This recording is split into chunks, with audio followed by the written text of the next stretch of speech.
The dangerous part is not the DOJ changing its position. The dangerous part is what happened after. The government backed away from one of its biggest arguments in the suppressor fight. Many people thought that meant the wall was finally cracking, and then a unanimous court still upheld the law anyway. That is the kind of moment that traps people. It sounds like progress. It feels like a win. It spreads like good news. But if you misunderstand what actually changed here, you could walk straight into the kind of mistake that ruins your money, your record, your rights, and your peace of mind before you even realize what happened. Most people hear one phrase and stop thinking. The DOJ admitted suppressors are protected. That sounds huge, and it is huge. But that was not the end of the story. In some ways, it was the beginning of a much more serious problem. Because once the government gives up one weak argument, it can replace it with a stronger one. And that is exactly why this case matters so much. It is not just about suppressors. It is about how a right can be acknowledged in theory, then burdened in practice, and still survive in court. That is where people get blindsided. They assume recognition means freedom. They assume a legal shift means immediate safety. They assume the headline tells the whole story. It does not. And if you care about protecting your rights before confusion turns into a felony, stay locked in, because the part that matters most is still ahead. At the center of all this is a case involving a man named George Peterson. Federal agents searched his property, found an unregistered suppressor, and the case moved into a larger constitutional fight over whether the National Firearms Act can force registration and special rules on suppressors at all. At first, the court had taken a harsher view, basically treating suppressors as outside the core protection people expected. Then something changed. The DOJ shifted its position and admitted that suppressors do fall within Second Amendment protection.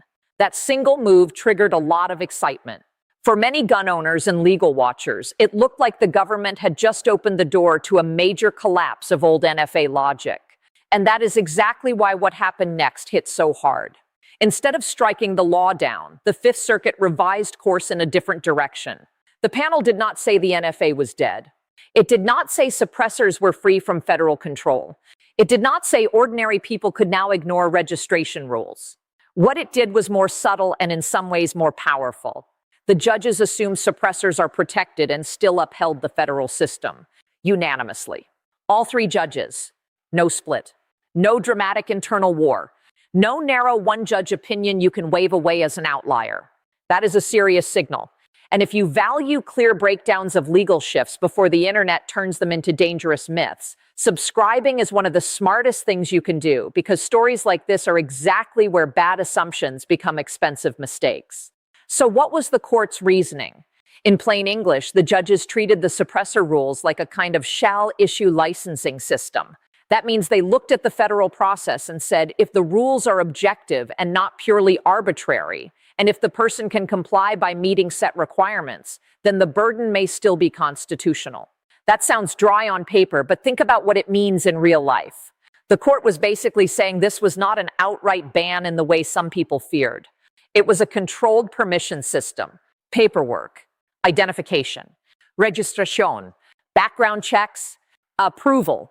And at least in the form presented in this case, the panel treated that as a modest burden rather than a complete denial of a right. That one word, modest, is where this gets serious. Because the government and the court can call something modest, while the ordinary person experiences it as expensive, slow, risky, and confusing. A person sitting at a kitchen table reading headlines does not experience this as a clean constitutional theory. He experiences it as uncertainty. He wants to know one thing. Can I legally have this or not?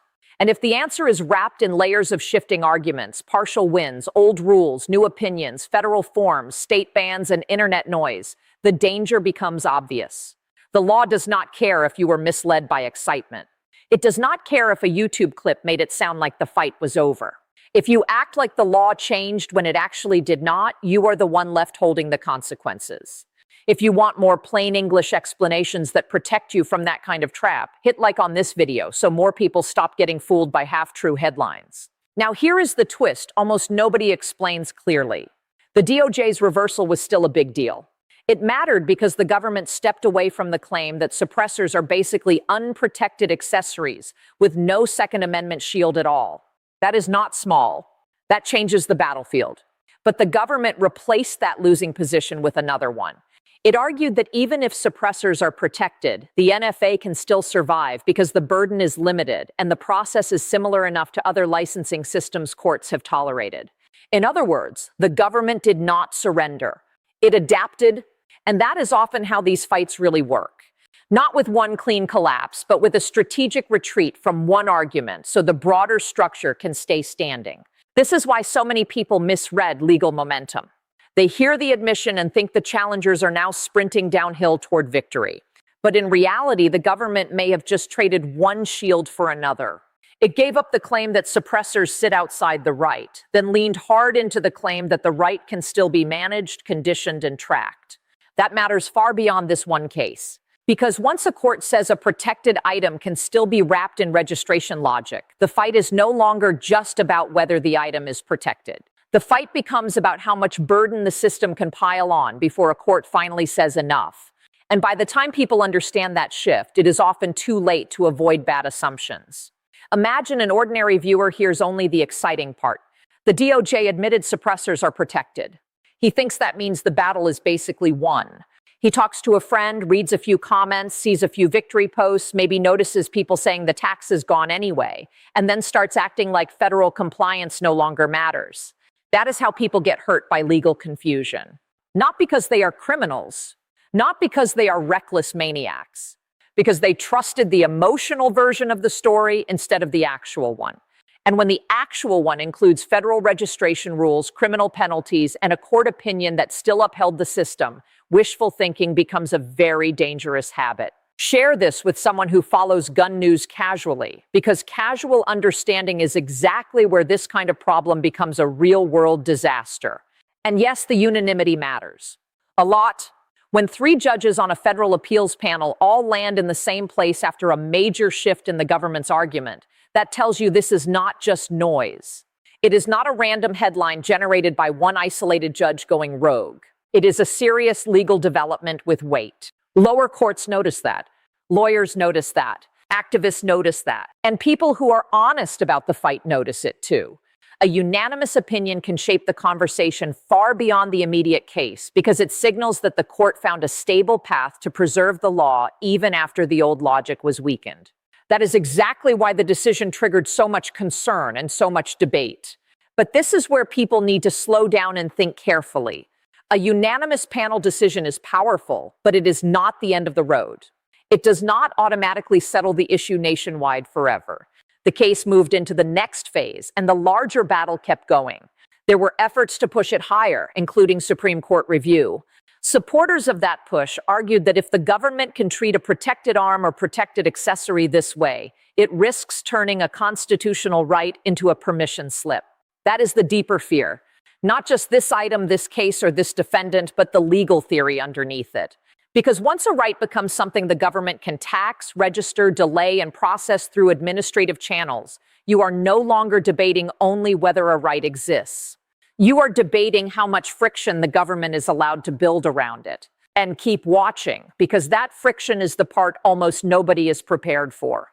The court did leave a narrow opening, and that part matters too. The judges did not say every possible challenge to this system must fail forever.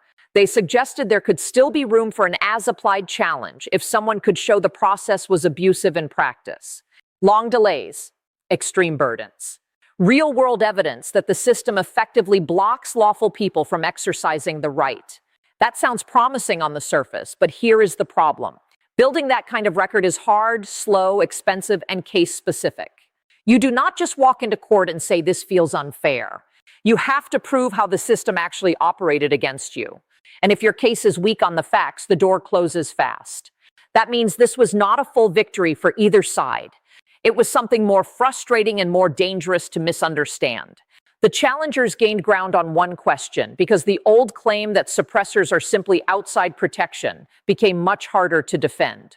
But they still lost on the immediate result because the court accepted the government's newer framework and upheld the NFA system as applied here. That kind of mixed outcome is exactly what creates confusion online. One side screams massive win. The other side screams nothing changed.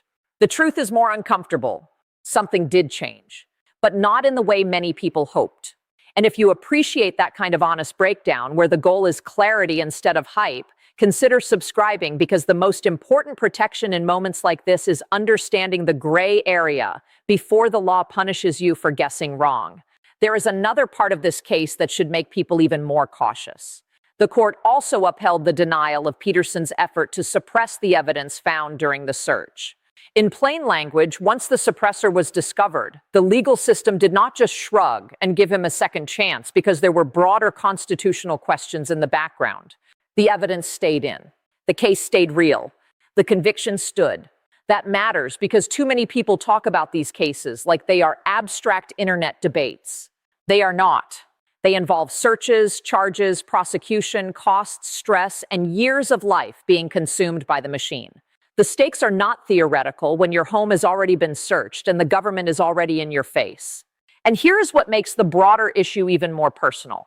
A lot of ordinary Americans do not think about suppressors as some exotic criminal device. They think about hearing protection. They think about safer shooting conditions. They think about less noise for neighbors. They think about home defense without destroying their hearing indoors. Whether someone agrees with that or not, the point is simple. The public image and the legal image are not always the same. A tool many people view as practical and safety-related can still be treated under a federal structure built around registration and criminal penalties. That gap between everyday use and legal treatment is exactly where confusion thrives. And confusion is expensive. Now add the next layer. Even where the federal tax burden has changed, that does not mean the system disappeared. This is another mistake almost everyone makes. They hear that the old tax piece has been reduced or removed for suppressors and assume the larger NFA framework collapsed with it. No, that is not how this works. A tax changing is not the same as registration vanishing. A fee dropping is not the same as approval requirements ending. And federal law is not the same as state law. Some states remain far more restrictive, so a person can be wrong in multiple directions at once. Wrong about what the court decided. Wrong about what federal law still requires. Wrong about what his own state allows. That is a brutal combination. If someone in your life keeps saying they heard suppressors are basically legal now, send them this video before confidence turns into regret. This case also exposes something deeper about how rights can be limited in modern America.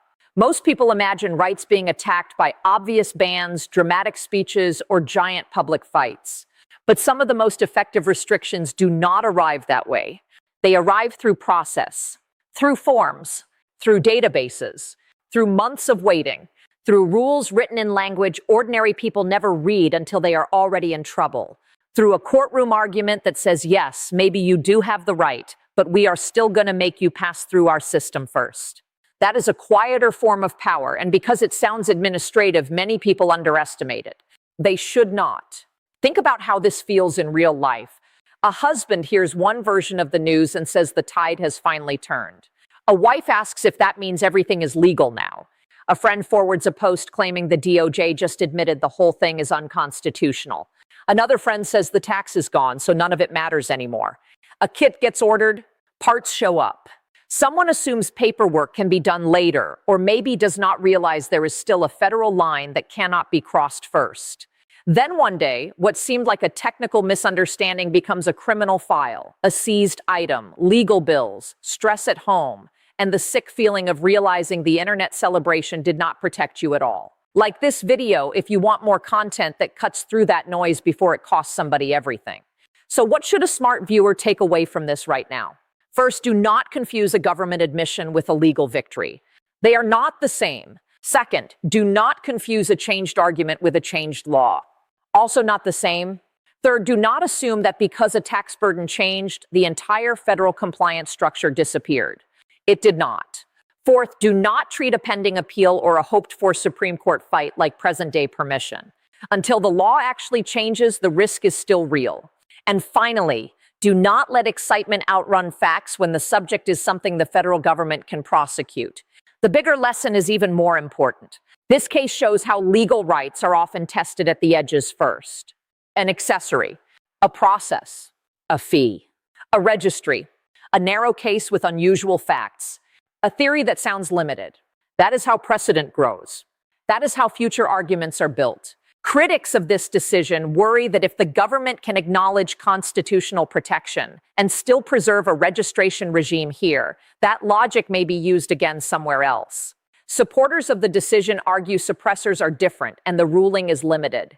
That tension is exactly why this fight is not over, and it is exactly why people on every side are watching what happens next. If higher courts take this issue up, the consequences could be enormous.